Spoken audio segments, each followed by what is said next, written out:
Une option qui tient la corde? En 3 jours, 3 membres du gouvernement démissionnaire ont été interrogés dans les médias sur l'hypothèse Xavier Bertrand à Matignon. Tous prennent soin de rappeler que la décision revient à Emmanuel Macron et à lui seul.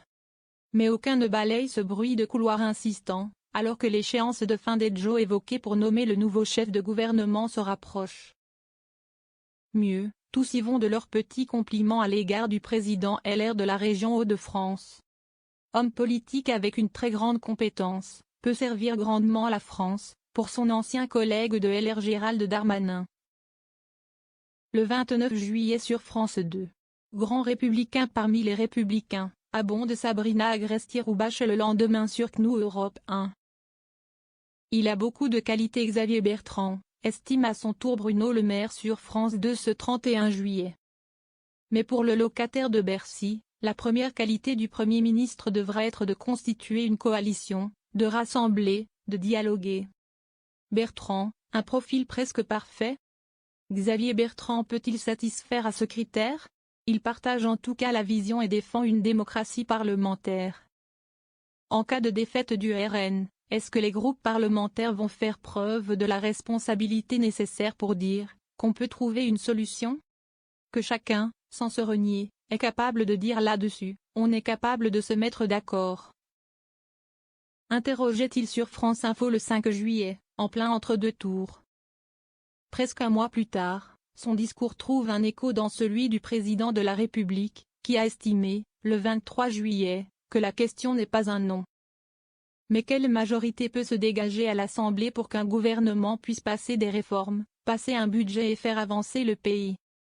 Depuis, Emmanuel Macron a listé quelques-unes de ses attentes vis-à-vis de son futur chef de gouvernement: justice, sécurité, immigration, services publics, pouvoir d'achat et une personne capable de faire souffler un parfum de cohabitation selon l'Élysée cité par Le Monde. Un point en plus pour le LR Xavier Bertrand, qui n'a pourtant pas retenu ses coups contre le chef de l'État ces dernières années. Le 9 juillet dans l'événement, il plaidait pour un gouvernement d'urgence nationale dirigé par une personnalité LR et qui rassemble son camp, indépendant, macroniste, les hommes et les femmes de bonne volonté. Sa première proposition, plus de sécurité et moins d'immigration. Là encore, raccord avec les pistes d'Emmanuel Macron. Xavier Bertrand a toujours esquivé quand on l'interroge sur son envie de Matignon. Mais il se prépare, consulte, passe des coups de téléphone, en reçoit beaucoup aussi, reconnaît ce 30 juillet son entourage dans l'opinion. À l'Assemblée, les calculs sont-ils bons? Reste que tous les critères ne sont pas remplis. Le président a 2 critères, il veut une majorité large et stable, dit-on à l'Élysée, selon nos confrères du Monde. L'argument est avancé pour évacuer la candidature de Lucie Castet. Mais il ne joue pas non plus en faveur de Xavier Bertrand. Car s'il peut compter sur l'appui de certains macronistes, sa famille politique n'est pas unie derrière lui. À commencer par le nouveau président du groupe à l'Assemblée, Laurent Wauquiez, les deux ont des vues sur l'Élysée en 2027 et sont rarement raccords sur la ligne de leur parti.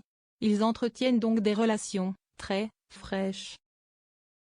Le soutien inconditionnel des 47 députés n'est pas donc acquis, même s'il est aussi difficile d'imaginer les élus LR voter une motion de censure contre un Premier ministre issu de leur rang.